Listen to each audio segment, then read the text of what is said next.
Good day everyone, atay new arrival karon nga 2017 nga Ford EcoSport Titanium automatic transmission. Kita niyo no, gwapo kayong unit, sinaw kayo. Yan na siya words nga EcoSport diri, accessories na niya, additional fog lamp, yang headlight, function rag, also yang mga signal light. Titanium na ni siya katong naka sunroof, head moonroof. Tayo naka leather seat, 1.5 engine displacement,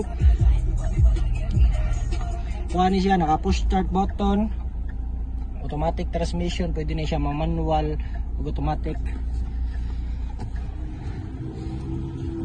Ano siya mga accessories diri, mao na yung spare tire nasa loyo, sinaw kayang unit, mao na yung loyo, dako ra kayang one space sa loyo. Tools, Victora, yung jack, ano yung loyo, rapor na kayang gamit. Power window, power mirror, all power na siya. Dili na siya, di siya all power guys, dili siya powerful, pero yung adjustment sa yung mirror, power adjust na siya. Ang price ano niya is 459,000. So, pwede ni siya Bluetooth, radio, USB, pwede nasa na siya CD. So if interesado mo ngayon net, PM lang ko ninyo. 2017 na siya model, ito na siyang top of the line.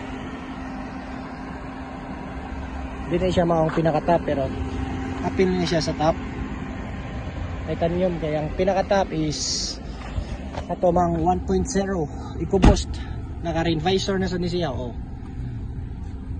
Inampingan sa owner, function rotanan, naka-rain visor,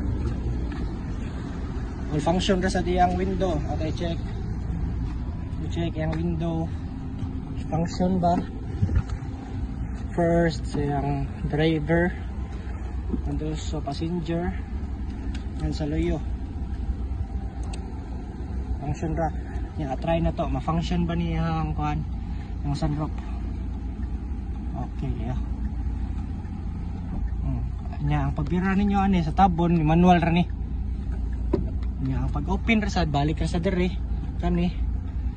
Madungan ra sad na siya.